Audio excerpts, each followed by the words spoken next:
And what about yourself, Eric? Do you remember the first time that you actually did something pro-life? Yes, it was quite recently, a bit over a year ago. I'd say February 29, 2024 was the founding meeting of the University of Manchester Pro-Life Society.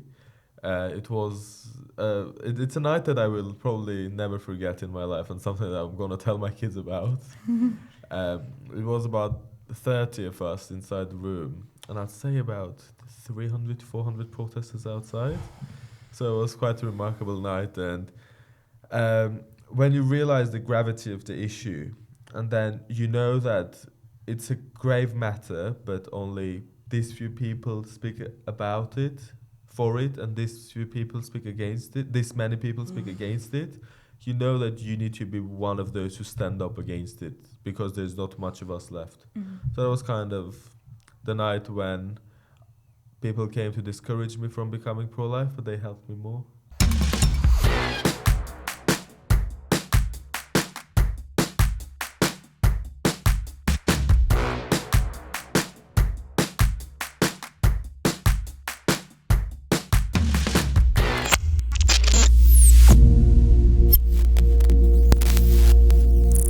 Hello and welcome to this March for Life roundtable discussion. Today we're going to be looking at what it's like being pro-life at university, and I'm here with 4 students from around the country who are going to be sharing some of their own experiences with us. Now, we know in the past, universities used to be places where you could certainly share quite strong opinions, and even quite contentious ideas were robustly discussed. Is that still the case? Well, let's find out by talking to our students today. So hello and welcome to you all. Maybe it's good if we just start by introducing ourselves. So do you want to just start by introducing yourself, Eric? Yes, I'm Eric from Manchester. I'm first year studying politics and the vice president in the Manchester Pro-Life Society. Hello, I'm Theo. I'm in my final year studying computer science at the University of Birmingham. I'm from Cheltenham originally, and I used to be president of Birmingham Students for Life. Yeah, so I'm Bede. Like Theo, I'm also studying at the University of Birmingham, and I'm the current president of Birmingham Students for Life. And I'm Monica. I'm studying at Oxford, and I'm the president of Oxford Students for Life. Well, welcome again, and thank you all very much for giving up your time today. I think maybe a good place to start is just by looking at whether you've always been pro-life, and if so, why, and if not, what made you pro-life. So does anyone want to get that going on what's made you pro-life? Yeah, I think for me, it's always been something that has been quite intuitively obvious. Like, I think from a young age, it seemed obvious to me that a fetus is obviously a person. Just because they're, smaller doesn't mean they're not people or not worthy of life. And I didn't really realise that kind of wasn't a majority opinion for most of my life growing up at school. It was only kind of when I was 14 or so that I realised it wasn't. So yeah, I'd say I've always been pro-life, even though I didn't realise that was maybe a term, or that was kind of a group of people to put myself in. I kind of assumed it would probably be most people, but yeah. Yeah, that's interesting because my exposure to it was quite limited when I was growing up. However, when I went to school, of course you have your PHSE lessons, and there was one class we had which was talking about abortion. And now, as I say, my exposure was very limited. However, we were going, discussing, okay, what would different groups of people have? Like, what would their opinions be on something like abortion?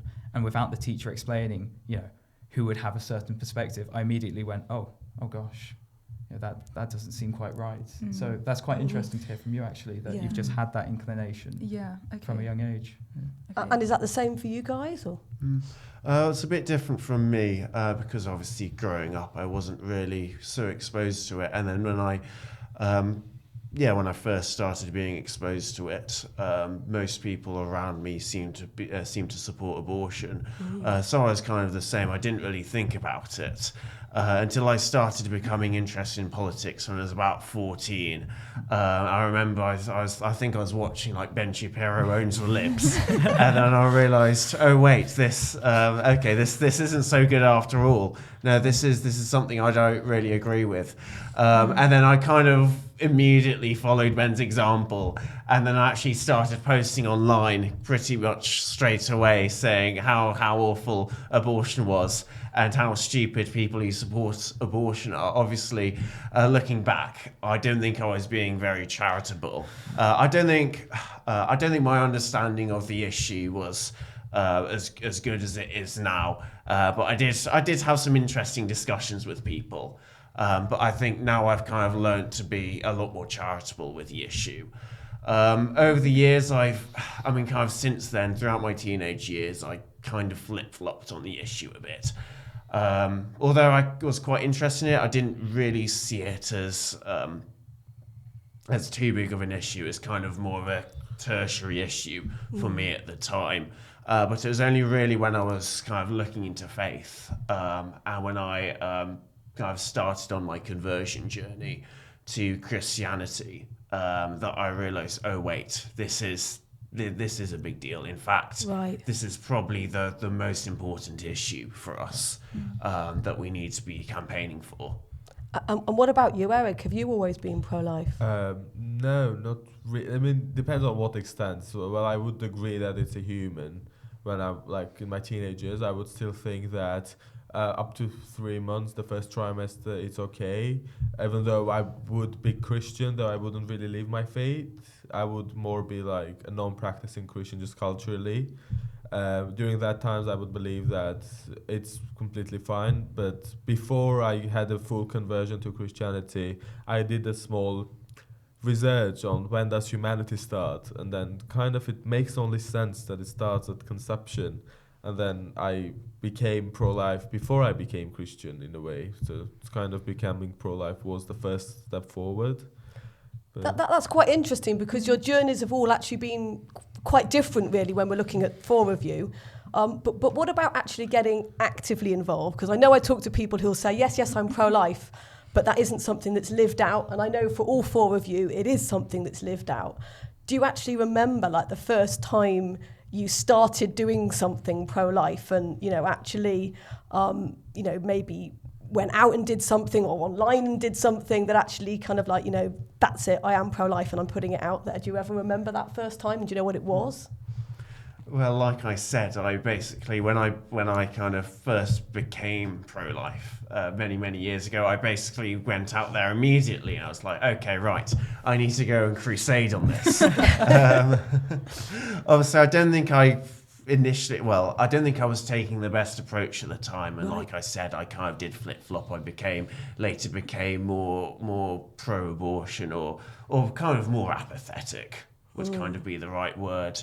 But kind of recently, especially since becoming Catholic, I've realised, oh wait, this is an issue, and actually I've got a duty to speak up on this and get involved. So I remember it was one of my friends told me about the 40 Days for Life campaign that we do here in Birmingham. And I was like, what's that? And she kind of explained what 40 Days for Life is. And that you basically get an hour slot at a prayer vigil near an abortion centre. I was like, oh, cool, I'd like to get involved. So she actually gave me your number, Isabel. And I think that was the first time we spoke. And then I spoke to you. I was like, yeah, that sounds good. This is something I'd like to get involved in. So I started getting involved with 40 Days for Life. And then I also, although I think just before that I'd become a member of the Pro-Life Society as well, I decided, oh yes, I should get involved in this. And then actually it was a few months after that, the chair at the time told me that they were looking for a new chair, a new president for the society. And it was like, okay, I've got the experience. I'd been on society committees before. So it's like, sure, why not? Someone has to do it. And actually it was something I was looking to get involved in. And that looked like a great opportunity. And I know, Bede, that you've also been involved in 40 Days. Was that the first thing for you, or was there anything else before that kind of marked you out as being pro-life or your first step? Yeah, so before I got involved with 40 Days for Life, I was actually very kindly invited by a very good friend of mine to come along to the March for Life UK. I believe it was 2022. And my friend said, well, come along, there's nothing to lose, you can get to speak to like-minded people. And so I came along, I took the train down to London. I was a little bit late, if I'm completely honest with you. I had a lot of schoolwork to do at the time, but no, I would say that was my first introduction properly to the pro-life cause, really. And it was such a, a remarkable, time, having the opportunity to communicate with so many like-minded people at such a wonderful event was just, it was completely inspiring for me. Yeah, it's just amazing. And you've been to a March for Life, haven't you, Monica? Yes. Was that your first time, or was there anything before that?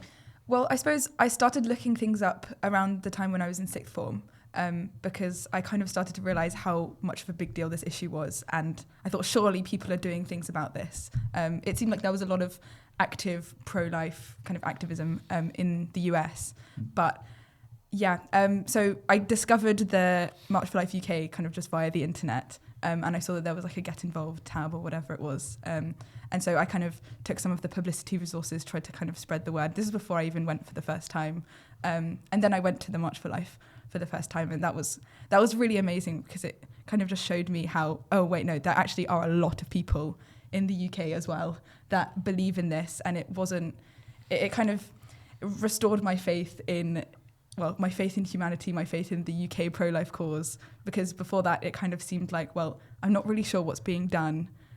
Maybe that was my lack of research, but and when you said you were spreading the word before you went, was that just one-to-one, or was that through your church? How were you doing that? Yeah, so it was one-to-one, and also I made a speech at my local church as well. So that was quite bold, really, considering you hadn't even been to a march yet, and this was the first time you'd ever sort of actively done something pro-life. You really got stuck in. Yeah, maybe it was.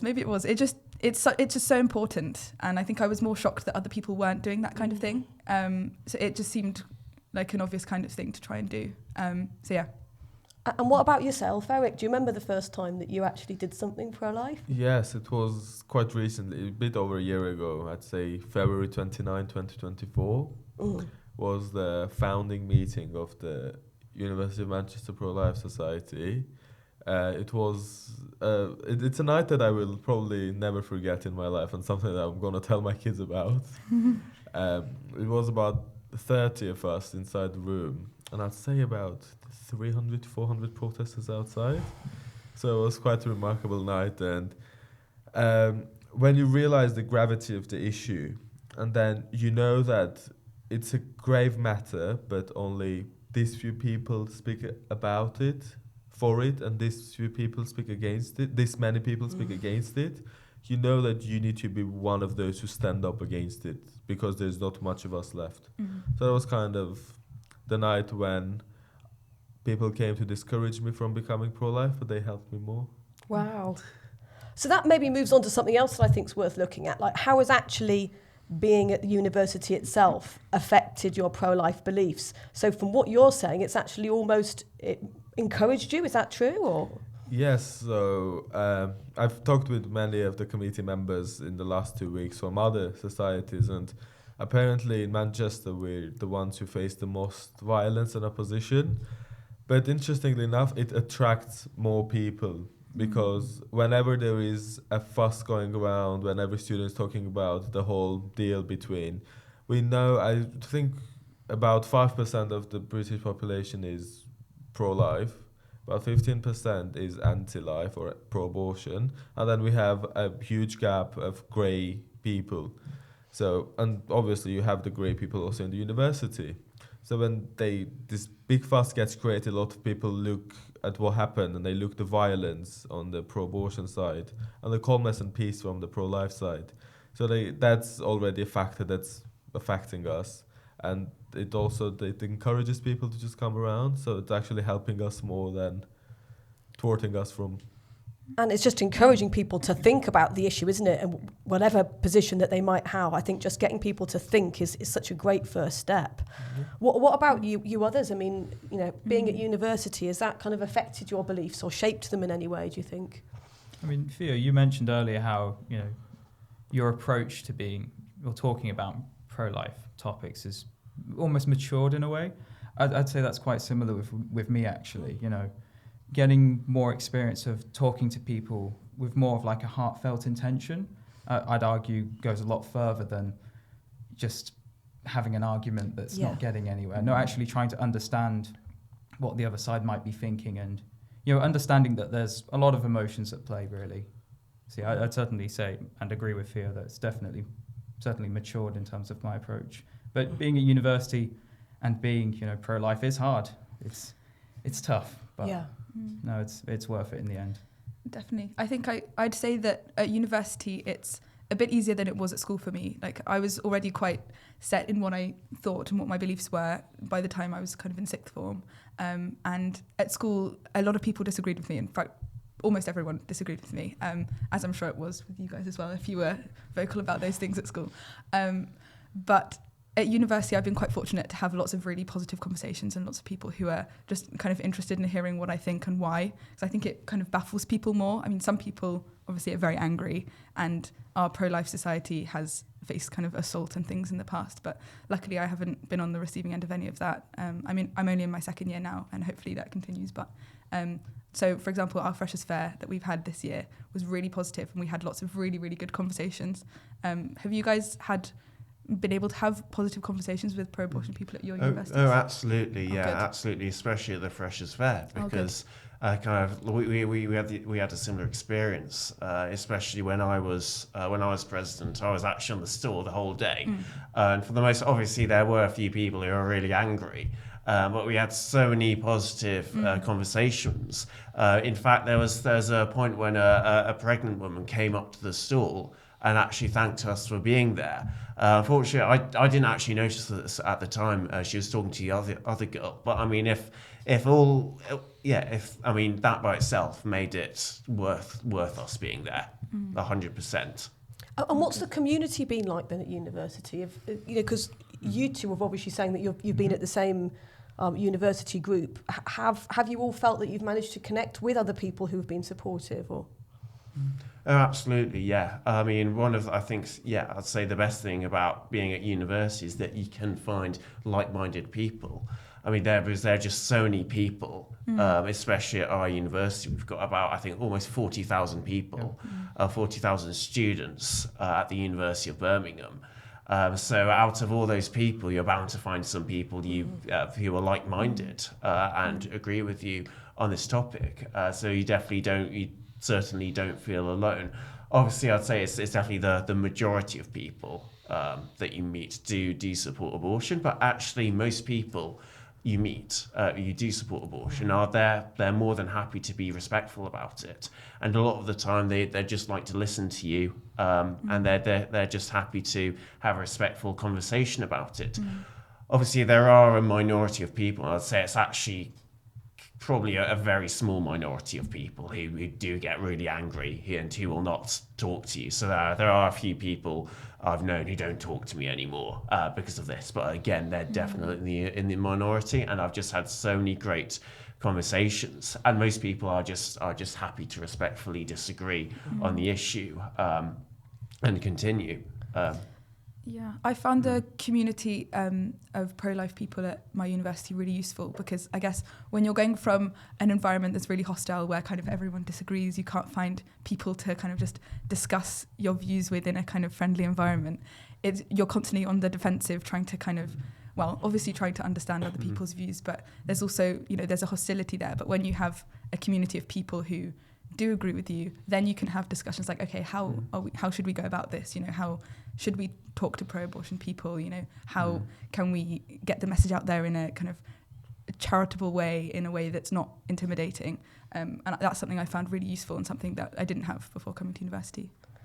And Eric, I mean, you've obviously shared, haven't you, about how you've really encountered the negative side of things. Did that make you kind of lose friends at university, and how has that kind of impacted you in that way? I had lost a couple of friends, and I had people who, I had professor cuss me away for my pro-life beliefs, which I was really vocal about. I won't share what she said, but if I do count, it probably would be somewhere about 20 to 30 friends that completely cut me out from the first week when I became vocal about my pro-life views. So initially I took it quite hard, and it took me quite a while to identify it as a spiritual attack, because at some point I was like, if I'm losing this many friends, and friends that I thought that I'm really close with, I could trust anything. If this is making me lose this many friends, is this actually worth fighting for? But then I identified that actually I'm being targeted on the spot where I'm the weakest, with friends and with people that I let really close to me. So that identifying it as a spiritual attack actually quite helped with it. And then I kind of moved on. What helped more was finding a true friendship and a true community that's supportive, actually supportive. Does that resonate with any of you others? I mean, Eric's saying about the spiritual attack side of things, and I do know people, not just students, who've got involved with pro-life work, who've really felt quite spiritually attacked in some way.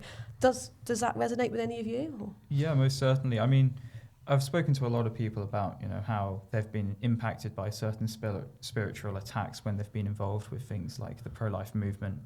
Specifically with me, it was quite a strange one where I didn't have many spiritual attacks directly about the pro-life movement. It was a matter of things going around me that were having an effect on my life in general. So like certain sins I was struggling with at the time, those got exacerbated. And so that's where the attack came from in my life personally. But I'm aware that's oftentimes not normally the case with most people. And how did you react to that then, Bede? So the way I reacted to it was I just decided, I've got to talk this through with someone. So I spoke to my parish priest actually, and he said, you're just going to need to pray, and you're going to need to have people around you that can provide guidance, because things could get very tough, and they did get quite tough. But thankfully, because I built some of those foundations to begin with, or in response to the spiritual attacks, I just got a lot stronger. And of course, it's never going to be perfect, but having strong foundations mean you're a lot more able to tackle things going forward. Yeah. Did you have to really increase your spiritual life, Eric, when you were going through that? It became quite, for a long period of time, like about for 3-4 months, it became really hard for me to practice my religion. I was completely thrown away. It was really hard for me to go to mass or to even pray. Some prayers that would be really easy for me to say were extremely hard now. And then it took me quite the courage, and I kind of went into this rabbit hole of not going to confession, not going to mass, and not praying, and it was all going bad. And when I realized that the end of the rabbit hole is not somewhere good, I just kind of looked the other way and saw the light and had to crawl my way back up. Oh, praise God for that. Yeah. And I know that you've both got religious beliefs. You're both Christians. What about you, Monica? Is that anything you experienced, or has it been quite smooth for you? It's something that's kind of hard. Like Eric said, it's something that can take a long time to identify. I think I'm quite fortunate in the fact that I don't think I've had any major discouragements related to the pro-life movement. I mean, I have some friends who have experienced similar things to Eric, and fortunately I'm very grateful that I haven't struggled too much with anything like that, but who knows. Great. And Theo? Yes, I did experience some spiritual attacks directly relating to my pro-life work, and again I just had to step up my spiritual life and really just trust God in all of that.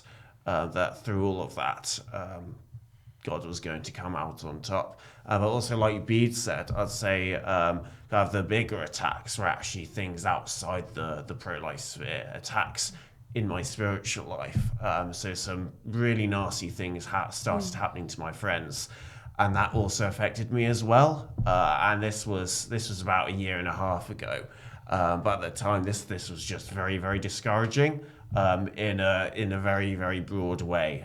So not just across the pro-life, but also kind of in my uni work and also in my social life, and especially in my spiritual life. I was generally just experiencing a lot of discouragement. I'd say I kind of had just this month where I just had all this discouragement.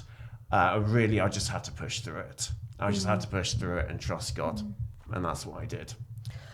And just maybe changing things a little bit. I mean, you've all been talking about how things have been affecting you spiritually, and obviously only share any of this if you feel comfortable doing so. Has the issue of abortion actually affected any of you personally in any direct sense, or even indirectly with friends or family? Is that something that has helped form or shape your pro-life beliefs in any way?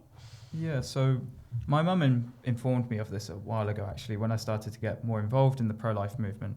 And actually, when she was 3 months pregnant with me, she was undergoing the regular tests at the time, somewhere down south where we were living at the time. Well, where I was living, just in my mother's womb at the time, as I should say. But yeah, so my mum was having these regular checkups, and at the 3-month mark, this one nurse seemed to be a little bit concerned that I was going to be born with a defect, and they were apparently quite pushy about, oh, if they're born with this, then you might need to get an abortion. Would you like us to consider options? And in that regard. And thankfully, my mum, being my mum, was like, oh gosh, I'm not taking any of this. I'm going to go to another hospital to where they won't react this way. So I guess, yeah, that's as much exposure as I've had, which is quite scary because you need to be supporting pregnant women regardless of their age in that given scenario. And I know if my mum maybe didn't have the same mental fortitude, she might have panicked, and she might have gone, oh gosh, what if my child is born with a disability or something like that? So yeah, no, thankfully I'm here today. And is that something that you've been able to share with other students ever, or? Sometimes. I don't like to bring it up too much, but when if a conversation's going in a particular way, it's something certainly to share. And I know with some people they actually relate to that a little bit. So yes. Yeah, there has been something quite similar to that when a woman in Manchester found out that she's going to have twins with both Down syndrome, and then instead of offering, the doctor asked if she's free to schedule abortion the next day. So this is something that's happening more often nowadays. I actually had a story about the similar situation with my friend. So I have a friend who we talk about the pro-life issue quite a lot. He's also pro-life, and whenever it's someone else that, whenever you talk about the pro-life issue, 99% of the time, you're going to get the most gruesome example of how someone is conceived. And they're going to ask, what's your choice then? But in reality, when it's only 0.5% of all the abortions are done for that reason, for assault, but you're going to get that example. And he loves when he gets that question asked, because he was conceived from assault. So, and then he asks, what would you think the difference between me and Eric is? Oh, that's good. And then it was like, nothing, you just both, like, there's not much difference. It was like, is there any difference between our human value? Technically, no. And they're like, can you tell which one of us is conceived through an assault? It was like, no, because it's important to understand that it's still a human, and after they're born or before they're born, it's not the assault that makes someone less human. It's the fact we don't concentrate on the fact how someone is conceived. We concentrate on how small they are or where they are. So when they just bring this up anytime, you can just say, it's not the assault that you're concerned about, it's about the location and the age of the baby. That must be very impactful to see that playing out in a conversation. I can imagine it. Anyone had any kind of interesting encounters, or maybe a best or worst pro-life encounter that you want to share at all? We had a lot of similar encounters at our Freshers' Fair this year. So there wasn't one in particular that stood out as like a wow. But just kind of over the 2 days where we were running it, we had a lot of people come and say, why do you believe this? Like, this is so, it's such an uncommon view to hold.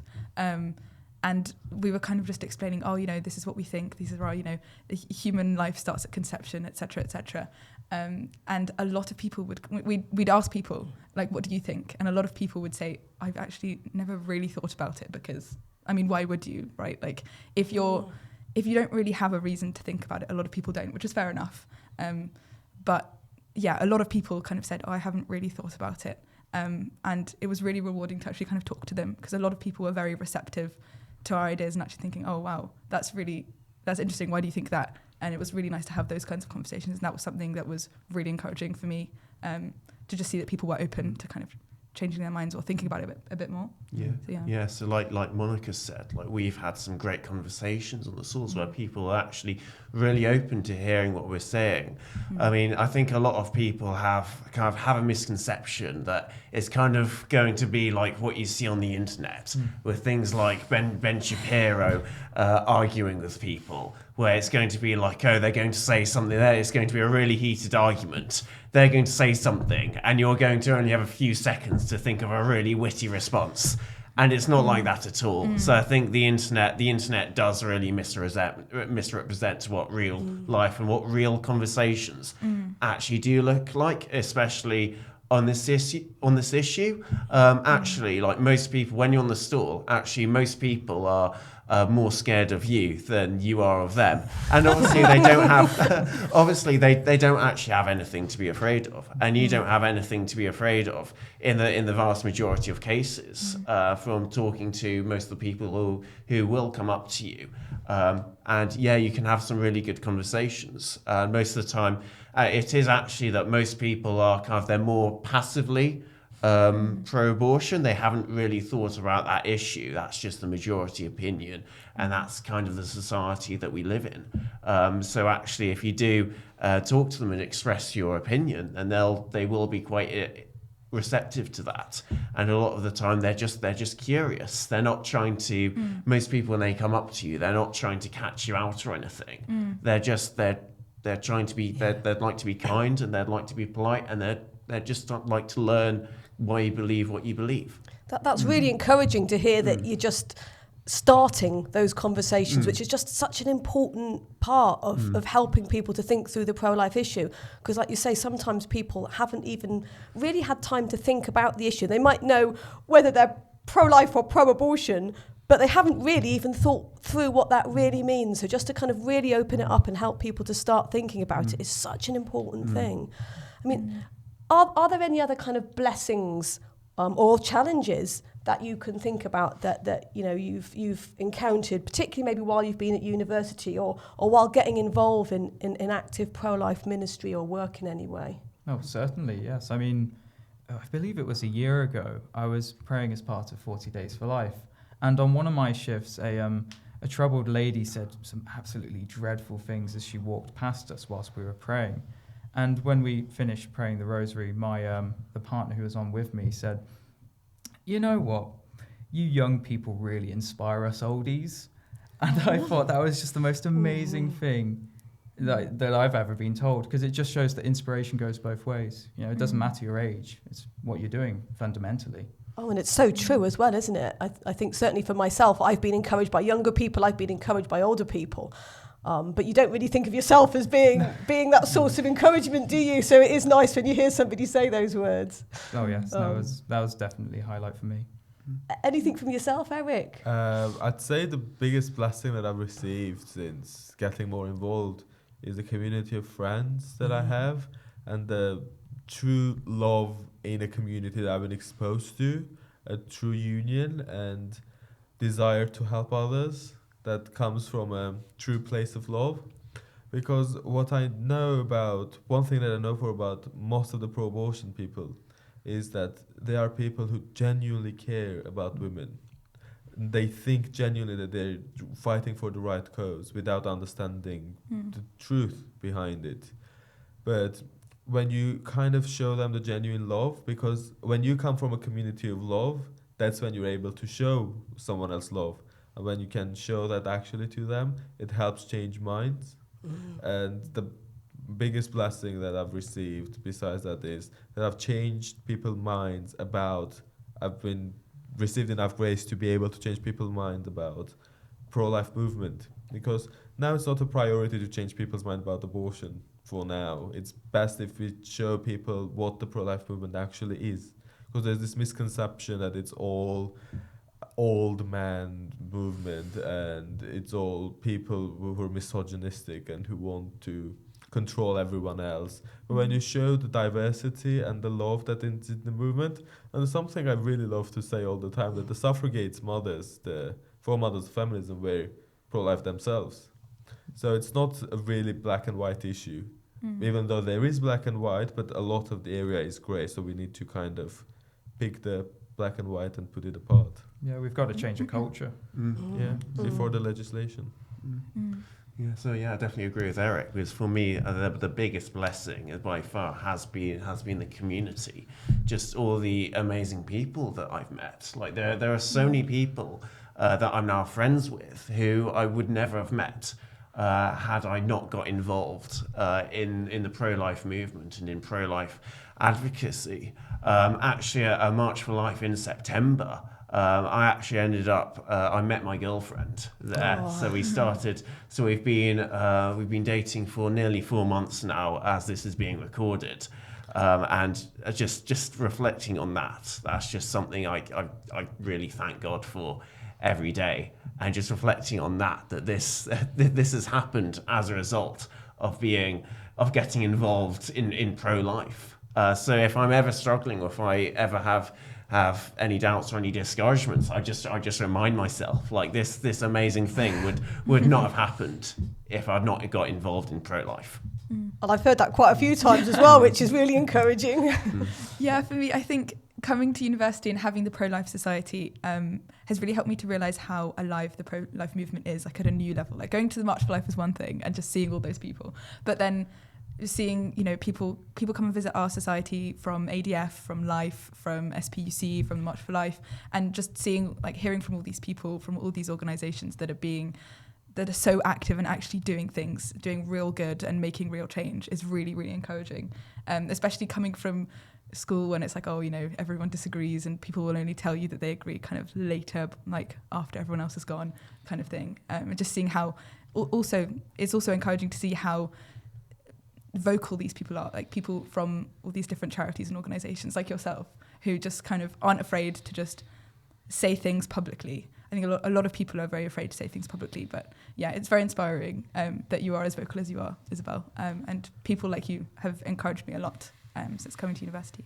Oh, well, thank you so much. And I'm afraid we're going to have to begin to bring this to an end. So maybe just as a sort of final word from all of you, is there anything that you could say to people who are maybe thinking of going to university or just starting university, and they're pro-life and they're maybe not sure, how to start their pro-life journey there, or what to expect, or even what you'd say to your old self back then, maybe looking at fears that you had? Is there any kind of final words you could say that might address those sort of people or that situation?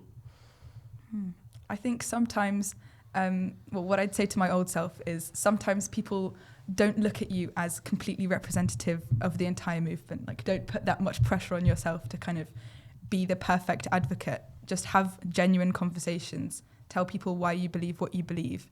And a lot of the time, people just meeting you, deciding, this is a normal person who is pro-life, is enough to kind of get people thinking. You don't have to be like the perfect debater to start having conversations with people, I think. I'd say that kind of a few of the kind of initial discouragements that I had with getting involved were kind of linked to me. I wasn't really kind of living the best life at the time, if you get what I mean. So I wasn't really living consistently with my values, with Catholic values, or with pro-life values even at the time. And kind of I'd say to my former self, I think the solution to that, when I was kind of sorting that out, and then I was able to confidently get involved. So I'd say, like, issues like that, obviously you do need to it's important to sort them out, because that could be an issue if you're advocating for pro-life but you're not living in accord with those values. That could make you come across as kind of disingenuous. So it's very important to really practice what you preach in that regard. Very insightful, yeah. I'll probably just leave a short note saying that you're going to have good days, you're going to have really bad days, you're going to have the days that you're going to be afraid. The most important thing is that never forget to tell jokes, because if something that two people cannot agree with, they can still laugh at a good joke. That's something that you can bond over and break the ice. So you brought your humour into your pro-life discussions. I'm glad to see that, Eric. Yeah, one thing I'd maybe tell my older self is life's short. But there are some people in this world whose lives are made a lot shorter and they need protecting. And there are a lot of people out there who are hurt by abortion, both on mothers, fathers, and of course the innocent children. And so once you know that an injustice is taking place, it's our responsibility to be there to help and protect those who can't protect themselves. Wow, so thank you so much. I think I've got an awful lot to think about from what you guys have talked to me, and I know some of you have been talking about encouragement and inspirations. I certainly feel very encouraged and inspired after talking to all of you today, so thank you very much. And thank you to all of you who've spent some time listening or watching this today. If any of you are thinking of going to university or at university, I really hope that you'll be encouraged by what you've heard to start getting actively involved and share your beliefs with other people, maybe just on a one-to-one basis to start with. That can be the most helpful place to start. But please do that. And also look at the wider variety of pro-life work that there is and the wider range of events that you can get involved in, whether that's going to the March for Life, whether that's going to the SPUC Youth Conference, taking part in a pro-life vigil or a display out in town. But being young and pro-life, you have a lot of influence in the world, so please don't waste it. And maybe just start by sharing this video with other people to encourage them. And that applies to those of you who aren't students as well. Let's encourage young people by living out our own pro-life beliefs in whatever way we can. And thank you for joining us.